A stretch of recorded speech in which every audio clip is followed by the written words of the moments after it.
Okay. We're reading from chapter 11, verse 35. Sanjay Uvacha Etachrutva Vachanam Keshavasya Kritanjalirvepamanakiriti Namaskritva Bhuya Evaha Krishnam Sagadgadam Bhita Bhita Pranamya. Sanjaya said to Dhritarashtra, O king, after hearing these words from the Supreme Personality of Godhead, the trembling Arjuna offered obeisances with folded hands again and again. He fearfully spoke to Lord Krishna in a faltering voice as follows. As we already explained, because of the situation created by the universal form, the Supreme Personality of Godhead, Arjuna became bewildered in wonder. Thus, he began to offer his respectful obeisances to Krishna again and again. And with faltering voice, he began to pray, not as a friend, but as a devotee in wonder. So basically, Prabhupada is saying now the rasa is changed. Rasa was Sakhya, but now it became Adbhuta, Adbhuta Rasa. So wonder. Arjuna Vacha Sthane Rishikesha Tava Prakirtya Jagat Prahrisyatyanu Rajyate Cha Rakshamsi Bhitani Dishotravanti Sarve Namasyanti Cha Siddha Sanghaha. Arjuna said, O Master of the senses, the world becomes joyful upon hearing your name, and thus everyone becomes attached to you. See, so beautiful. By hearing his name, one becomes joyful, Krishna. And thus everyone becomes attached to you. Because when somebody becomes joyful, automatically they are attracted to that thing which makes them joyful. Although the perfected beings offer you their respectful homage, the demons are afraid and they flee here and there. All this is rightly done. Arjuna, after hearing from Krishna about the outcome of the battle of Kurukshetra, became enlightened. And as a great devotee and friend of the Supreme Personality of Godhead, he said that everything done by Krishna is quite fit. Arjuna confirmed that Krishna is the maintainer and the object of worship for the devotees and the destroyer of the undesirables. His actions are equally good for all. Arjuna understood herein that when the battle of Kurukshetra was being concluded, in outer space there were present many demigods, siddhas, and the intelligentsia of the higher planets. And they were observing the fight because Krishna was present there. When Arjuna saw the universal form of the Lord, the demigods took pleasure in it. But others, who were demons and atheists, could not stand it when the Lord was praised. Out of their natural fear of the devastating form of the Supreme Personality of Godhead, they fled. Krishna's treatment of the devotees and the atheists is praised by Arjuna. In all cases, a devotee glorifies the Lord because he knows that whatever he does is good for all. And this is very important because even in our lives, we will see reverses, we will see difficulties, we will see all that. It's not that when I first came into Krishna consciousness, I was in this illusion that you become Krishna's devotee, then all problems will stop. Which is true, just that it takes sufficiently long time. By the time it stops, we would have reached a stage where we wouldn't care whether it problem exists or not. We simply engage in service of the Lord. At that time, Krishna anyway stops all this. Our karma phala comes to an end. But we want it now. We want all our problems to stop now. But we are not ready for it. We are not matured enough. So Krishna mercifully continues the suffering that we are entitled, though he reduces the intensity. But the whole idea is that that these so so-called difficulties will help us in going closer to Krishna. So whatever he does is good. Even in the case of a non-devotee, in one sense, when we say everything is good, whatever happens is for good. In one sense, yes, because if it is punishment and if it rectifies the person, then the person will progress in his material life.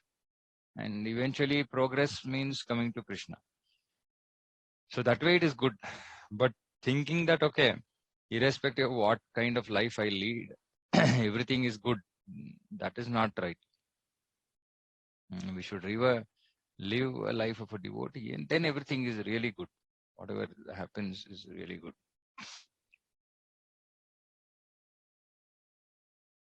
Kasma Kasmachate na meran Mahatman Gariyase Brahmanopi Adikartre Anantadevesha Jagat Nivasa Swamaksharam Sadasat Tat Param Yat. Oh, great one, greater even than Brahma. You are the original creator. Why then should they not offer their respectful obeisances unto you, O limitless one, God of gods, refuge of the universe? You are the invincible source, the cause of all causes, transcendental to this material manifestation. By this offering of obeisances, Arjuna indicates that Krishna is worshipable by everyone. He is all pervading, and he is the soul of every soul. Arjuna is addressing Krishna as Mahatma, which means that he is most magnanimous and unlimited. Ananta indicates that there is nothing which is not covered by the influence and energy of the Supreme Lord. And Devesha means that he is the controller of all demigods and is above them all. He is the shelter of the whole universe. Arjuna also thought it was fitting that all perfect living beings and powerful demigods offer their respectful obeisances unto him, because no one is greater than him. Arjuna especially mentions that Krishna is greater than Brahma because Brahma is created by him. Brahma is born out of the lotus stem grown from the navel abdomen of Garbhodakashai Vishnu, who is Krishna's plenary expansion. Therefore, Brahma and Lord Shiva, who is born of Brahma, and all other demigods must offer their respectful obeisances. It is stated in Srimad Bhagavatam that the Lord is respected by Lord Shiva and Brahma and similar other demigods. The word Aksharam is very significant because this material creation is subject to destruction, but the Lord is above this material creation. So Aksharam means that goes on, doesn't end. He is the cause of all causes, and being so, he is superior to all the conditioned souls within this material nature, as well as the material cosmic manifestation itself. Therefore, the all great supreme. So, Ananta, Devesha, Jagannivasa, Aksharam,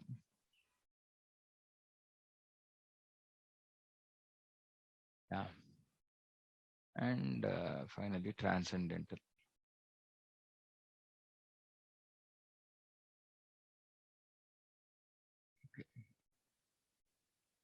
त्वमादिदेव पुरुषः पुराणस्त्वमस्य विश्वस्य परं निधानं वेत्तासि वेद्यं च परं च धाम त्वया ततं विश्वम् अनन्तरूप. You are the original personality of Godhead, the oldest, the ultimate sanctuary of this cosmic manifested cosmic world. Sanctuary means dhama, refuge. Oh no. Here, Nidhanam is also refuge. You are the knower of everything, and you are all that is knowable. You are the supreme refuge. This is Dhamma. Above the material mood, so limitless form, this whole cosmic manifestation is pervaded by you. Look, Arjuna is, these are all his realizations of the Supreme Lord after seeing the Virat Rupa. So these are realizations, which means that he is actually seeing these things in the Lord. Everything is resting on the Supreme Personality of Godhead. Therefore, he is the ultimate rest. Nidhanam means that everything, even the Brahman effulgence, rests on the Supreme Personality of Godhead, Krishna. He is the knower of everything that is happening in this world. And if knowledge has any end, he is the end of all knowledge. Therefore, he is the known and the knowable. He is the known and the knowable. He is the object of knowledge because he is all pervading. Because he is the cause in the spiritual world, he is transcendental. Because he is the cause in the spiritual world, which means that because it is beyond the material world, he is transcendental. He is also the chief personality in the transcendental world. If anybody has any doubts in understanding any of this description of the Lord, just let me know, because we we hear this multiple times. So I'm not going into a lot of details. If anybody is not able to understand anything, I can elaborate.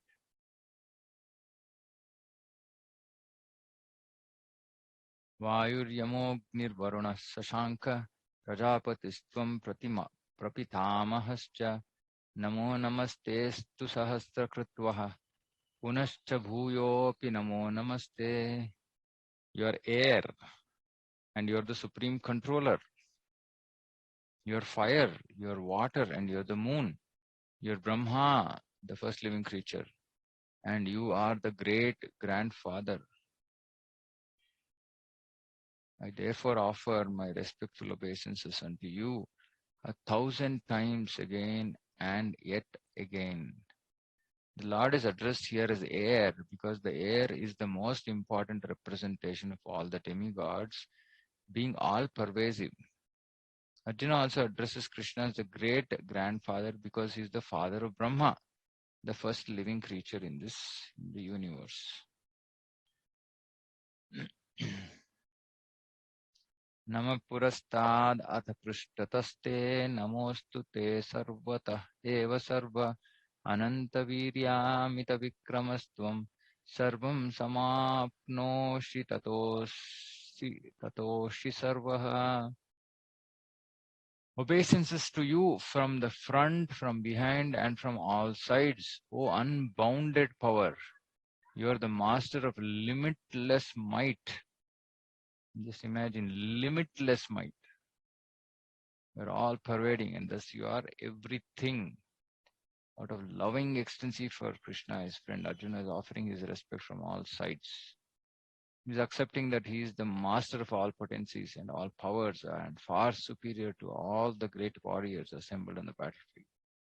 He said in Vishnu Purana, Yoyam tavagato deva samipam devatagana Sattvam eva jagat srushta yatas sarvagato bhavan. Whoever comes before you, even if he be a demigod, is created by you, O Supreme Personality of Godhead. Saketi matva prasadam yaduktam he Krishna he Yadava he Saketi ajanata mahimanam tavedam maya pramadat pranayena mapi yachavaha sartham asatkrutoschi viharashayasana bhojaneshu ekotavappachyutat tatsamaksham tatchamaye tvam aham aprameyam. Thinking of you as my friend, I have rashly addressed you, O Krishna, O Yadava, O my friend, not knowing your glories. Please forgive whatever I may have done in madness or in love. I have dishonored you many times, jesting as we relaxed, lay on the same bed, or sat or ate together, sometimes alone and sometimes in front of many friends. O infallible one, please excuse me for all those offenses. Although Krishna is manifested before Arjuna in his universal form, Arjuna remembers his friendly relationship with Krishna and is therefore asking pardon and requesting Krishna to excuse him for the many informal gestures which arise out of friendship. He is admitting that formally he did not know that Krishna could assume such a universal form, although Krishna explained it as his intimate friend. Arjuna did not know how many times he may have dishonored Krishna by addressing him, O my friend, O Krishna, O Yadava, etc., without acknowledging his opulence. But Krishna is so kind and merciful that in spite of such opulence, he played with Arjuna as a friend. Such is the transcendental loving reciprocation between the devotee and the Lord. The relationship between the living entity and Krishna is fixed eternally. It cannot be forgotten, as we can see from the behavior of Arjuna. Although Arjuna has seen the opulence in the universal form, he cannot forget his friendly relationship with Krishna. So similarly, we also cannot forget our eternal relationship with Krishna. We are just temporarily, we are like in sleep. When we are asleep, we forget who we are, right? So we are in that kind of a sleep. Now, the earlier we get up, the better for us. We might sleep for 6 hours, and then the remembrance comes back quickly. If we sleep for 10 hours, the remembrance takes more time to come. So better to sleep less, which means better that we wake up from this slumber and engage in the service of the Lord, so that we can then actually come to the remembrance of our eternal, transcendental, loving relationship with Him. And that is what will make us really happy. But till we get there, there is a lot of struggle. There is austerities, but all for the ultimate good. I mean, for something that we cannot even imagine achieving. Krishna Prema is something we cannot imagine, but all that is possible. But yeah, initially we have to go through the struggle. But the fruits are really very sweet. So we are just endeavor, struggle. And the struggle, all kinds of things we go through, because based on all different kinds of anarthas that we have to go through different kinds of life experiences. Some of them are with devotees, some of them are with non-devotees, some of them are connected to money, some of them are not connected to money. All various kinds, right? Depends on each of us and where we are stuck and what is required to get us out. Krishna does that. So in one way it is painful, in another way the end is beautiful. Actually, yeah, in fairy stories they say they all lived happily ever after. That will happen only when we achieve Krishna, not till then.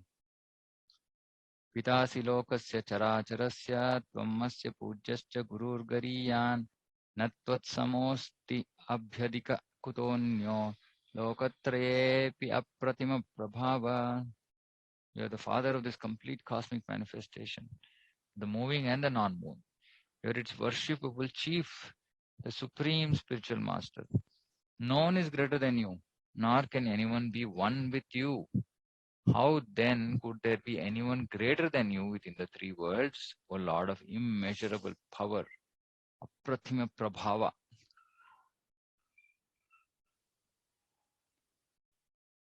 The Supreme Personality of Godhead Krishna is worshipable as a father is worshipable for his son. He is a spiritual master because he originally gave the Vedic instructions to Brahma. And presently he is also instructing Bhagavad Gita to Arjuna.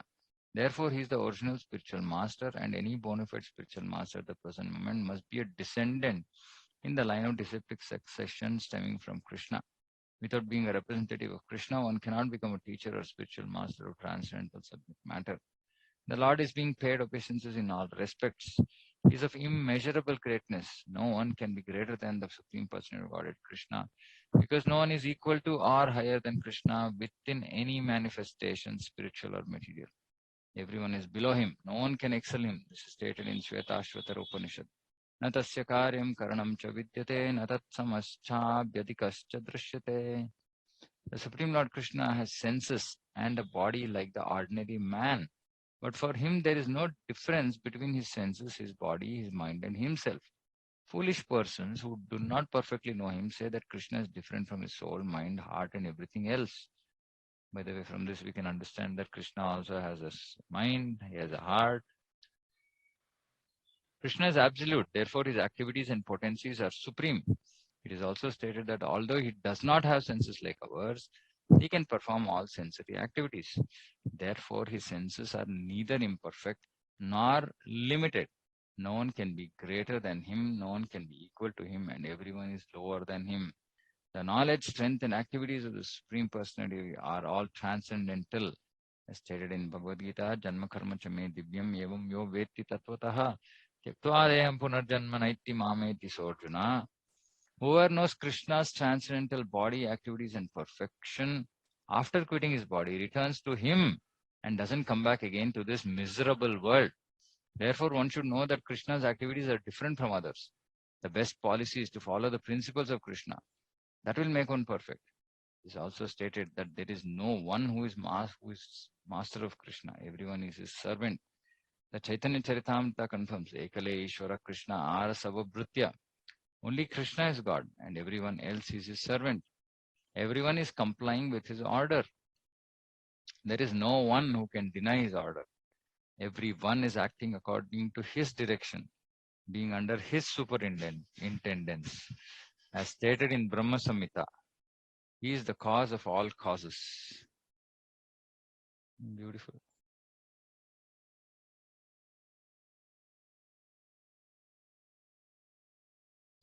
Tasmat pranamya pranidhaya kayam prasadayet tvam ahamishamidhyam piteva putrasya sakheva sakyuhu priya priya yarhasi deva sodum. You are the Supreme Lord, to be worshipped by every living being. Thus I fall down to offer you my respectful obeisances and ask your mercy. As a father tolerates the impudence of his son, a friend, the impertinence of a friend, or a husband, the familiarity of his wife, please tolerate the wrongs I may have done you. Krishna's devotees relate to Krishna in various relationships. One might treat Krishna as a son, or one might treat Krishna as a husband, as a friend, or as a master. Krishna and Arjuna are related in friendship. As a father tolerates, or the husband or master tolerates, so Krishna tolerates. Adrishtapurvam rishitosmi drishtva bhayena cha pravyatitham mano me tadeva me darshayat deva rupam prasida devesha jagannivasa. After seeing this universal form, which I have never seen before, I am gladdened. But at the same time, my mind is disturbed with fear. Gladdened but fear. Therefore, please bestow your grace upon me and reveal again your form as the personality of Godhead, O Lord of Lords, O Abode of the universe. Arjuna is always in confidence with Krishna because he is a very dear friend. And as a dear friend, he is gladdened by his friend's opulence. Arjuna is very joyful to see that his friend Krishna is the Supreme Personality of Godhead and can show such a wonderful universal form. But at the same time, after seeing that universal form, he is afraid that he has committed so many offenses to Krishna out of his unalloyed friendship. Unalloyed means pure. Thus his mind is disturbed out of fear, although he has no reason to fear. Arjuna therefore is asking Krishna to show his Narayana form, because he can assume any form. This universal form is material and temporary, as the material world is temporary. But in the Vaikuntha planets, he has his transcendental form with 4 hands as Narayana. There are innumerable planets in the spiritual sky, and in each of them, Krishna is present by his plenary manifestations of different names. Thus, Arjuna desired to see one of the forms manifest in the Vaikuntha planets. Of course, in each Vaikuntha planet, the form of Narayana is 4-handed, but the 4 hands hold different arrangements of symbols: the conch shell, mace, lotus, and disc. According to the different hands these 4 things are held in, the Narayanas are variously named. All of these forms are one with Krishna. Therefore, Arjuna requests to see his 4-handed feature. So all the Vaikuntha, innumerable planets, each planet has a 4-armed form who is the residing deity. So he takes care of all the affairs of that particular Vaikuntha planet. And all the Vaikuntha planets have one Narayana.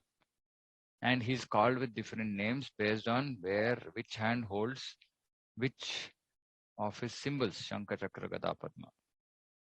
So Chaitanya Charitamrita describes all the different names, the main forms. But we can imagine that it is inconceivable, because though people who know maths, 4 cross 4 is not innumerable, right? But there are innumerable forms. So that means this is again inconceivable.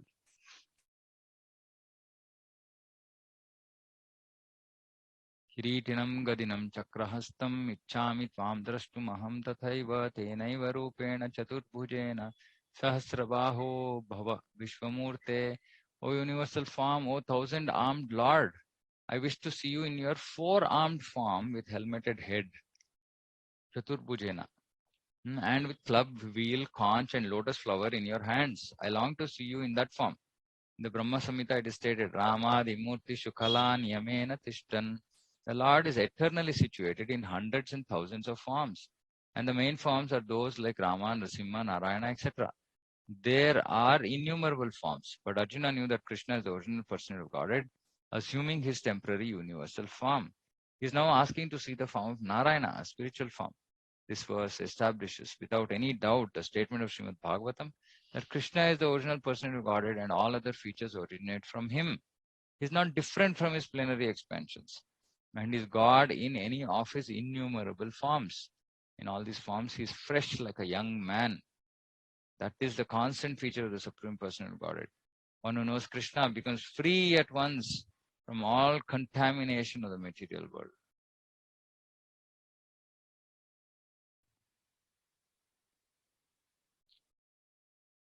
Okay. I think we'll stop here. As these things will require little explanation. We'll stop at 46. Okay. So again, not much to explain, but from next verse, I think there'll be little. And then, yeah, when we go into 12th chapter is amazing. So we'll get into a lot more discussion there. Any questions, any thoughts?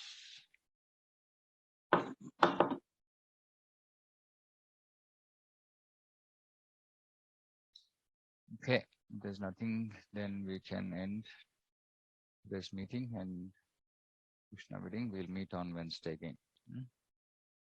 Vanchakalpatarubhyascha kripa sindhubhyo cha patitanam pavanebhyo vaishnavebhyo namo namaha samaveta gaura bhakta